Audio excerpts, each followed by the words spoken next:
gente vai agora começar com Vygotsky, né? A teoria sócio-interacionista. Ele fundou a sua teoria no materialismo histórico dialético. A gente não vai entrar muito a fundo nisso, mas eu vou tentar explicar por cima. Ele vai dizer o materialismo que é uma concepção filosófica que vai defender que o ambiente, o organismo, os fenômenos nos físicos que nos rodeiam, né? Tudo que está ao nosso redor, eles vão modelar tanto animais irracionais como racionais. Sua sociedade, cultura, ou seja, nós somos modelados por ele, nós o modelamos, né? Eles vão dizer que a matéria está numa relação dialética com o psicológico e com o social. Há uma relação intrínseca, dialética, né? Transformadora entre o que está ao nosso redor, a matéria. E aí ele vai fazer essa defesa e ele vai dizer que essa perspectiva dele está baseada nisso, né? E ele vai dizer que a aquisição de conhecimento acontece através da interação do sujeito com o meio, né? Ele também, como Piaget, ele é uma teoria interacionista, né? O homem e o meio. Ele é considerado um teórico da abordagem da psicologia sócio-histórica, que ele vem afirmar que os homens estão situados em um espaço e em um tempo, em um contexto social, histórico, econômico, político. Ou seja, nós estamos dentro desse contexto. As sociedades estão dentro de um contexto social, político, histórico, né? E ele vai fazer essa abordagem da psicologia sócio-histórica. O desenvolvimento humano acontece porque há interações que cada um estabelece em determinado ambiente. São experiências pessoais significativas para o homem, né? O mundo e o objeto, entre mundo e objeto. Este desenvolvimento é dialético, né? Entre homem e sociedade, pois o homem modifica o ambiente e o ambiente modifica o homem, né? Merleau-Ponty também foi um filósofo, né? Ele vai também falar disso, né? O homem mundano, que é esse homem que está no mundo, ele é afetado pelo mundo e o mundo é afetado por ele. Vygotsky atribuía um valor preponderante às relações sociais no processo de construção do sujeito. Assim sendo, a vivência em sociedade é fundamental para a formação do humano, o desenvolvimento mental, intelectual. Ou seja, nós não nos desenvolvemos sozinhos. Para ele, nós nos desenvolvemos nas nossas relações com o mundo, com o social, né? Nosso desenvolvimento intelectual depende e é construído através disso, dessas interações. O desenvolvimento é concebido como um processo mediado por meio de instrumentos técnicos e pela linguagem, que são construídos e consolidados pela cultura, né? Nós estamos dentro de uma cultura. Daqui a 100 anos, 200 anos, né? Enfim, se Jesus não voltar e a sociedade não existir, haverá uma outra cultura? Haverá modificações? Sim, haverá. Da mesma forma que houve modificações culturais e históricas ao longo da história quando nós estudamos. Então, nós estamos inseridos dentro desse contexto sócio-histórico. Ao nascer, nós possuímos apenas funções psíquicas elementares. São funções aquelas inatas que a gente falou. E por meio dessa aprendizagem cultural, né, ela provoca a formação de um desenvolvimento de funções psíquicas superiores, que elas necessitam de interiorização mediada pela cultura. E dos seus valores e significados. Ou seja, nós somos um homem que nós somos mediados pela cultura. Nós não fazemos o que queremos, nós não podemos dizer o que queremos na rua, por mais que nós temos lei, eu sou um homem livre, mas nós somos mediados pela cultura. Porque se cada um fizesse o que quer e pensasse alto no que quer, enfim, talvez a gente não vivesse mais como sociedade, né? Então, a sociedade nos coloca dentro de uma cultura de leis e regras, e isso nos auxilia também no processo de desenvolvimento, porque a gente precisa disso também para viver em sociedade.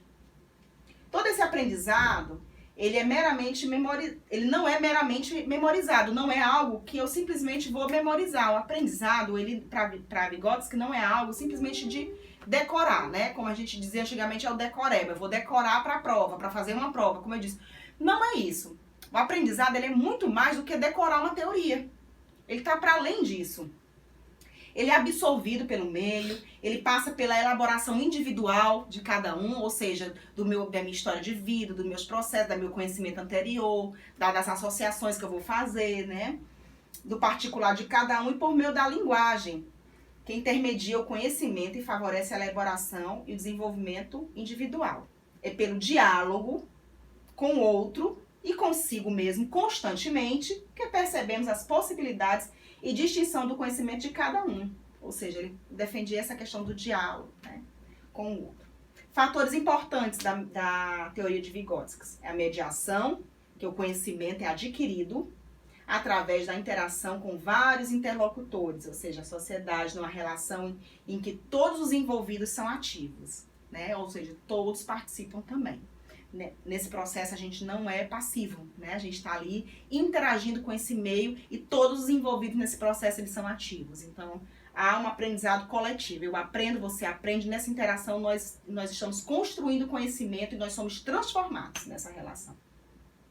Linguagem, sistema simbólico de significados e significante dos grupos humanos que favorece o intercâmbio social e o fenômeno de pensamento.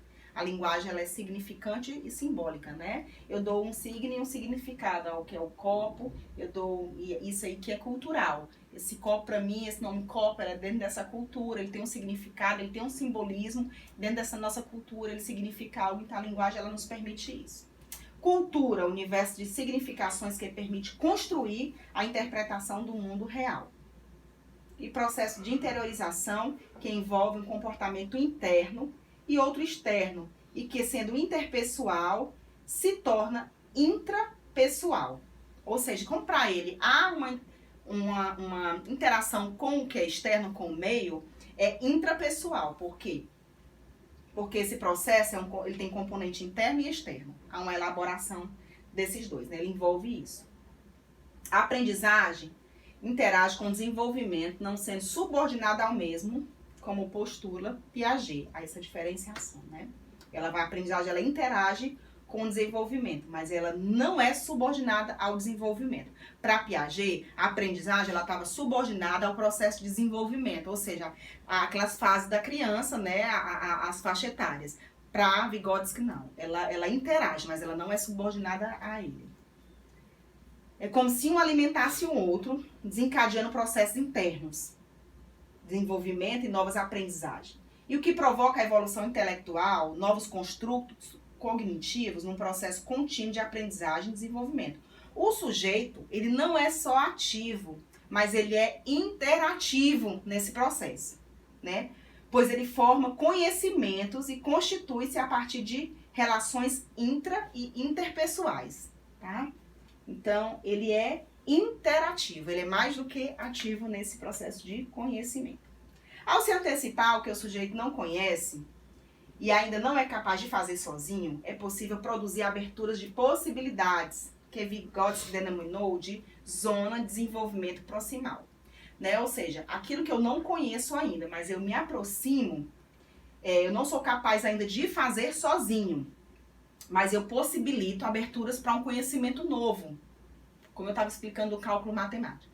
A criança ela tem um conhecimento prévio anterior, mas ela chega numa outra sala, ela não consegue fazer aqueles cálculos mais elaborados sozinhas. Mas ela ali vai ter uma abertura para uma possibilidade de um conhecimento novo. Aquilo ali é chamado de zona de desenvolvimento proximal, na qual interações sociais são fundamentais, estando então os processos de aprendizagem e desenvolvimento interrelacionados.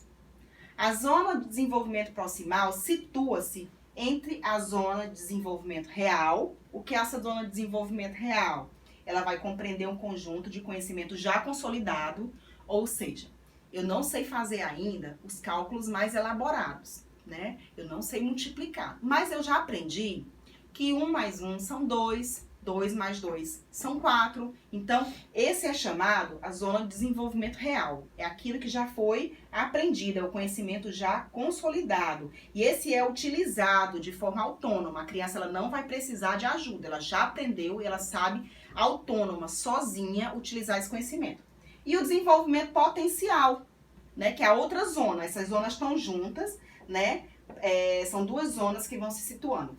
A zona de desenvolvimento potencial são funções que ainda não amadureceram, mas que estão em processo de maturação, de amadurecimento, né, que estão presentes em estado embrionário, proporcionando o avanço de uma situação inferior para outra maior. Ou seja, esse desenvolvimento potencial, o que é? Eu vou chegar, eu não sei ainda fazer isso sozinho, mas eu já tenho a zona de desenvolvimento real, eu tenho uma base e aí eu vou aprender algo novo, né? Tá ali embrionando, para ele era algo que estava ali já próximo, em abertura para o aprendizado, né? E essa situação, eu saio de uma situação inferior para uma situação superior. O aprendizado para ele sempre ia gerar uma situação para mim ir para uma situação superior, né? A gente vai terminar agora aqui Vygotsky e aí a gente vai entrar agora em outra teoria.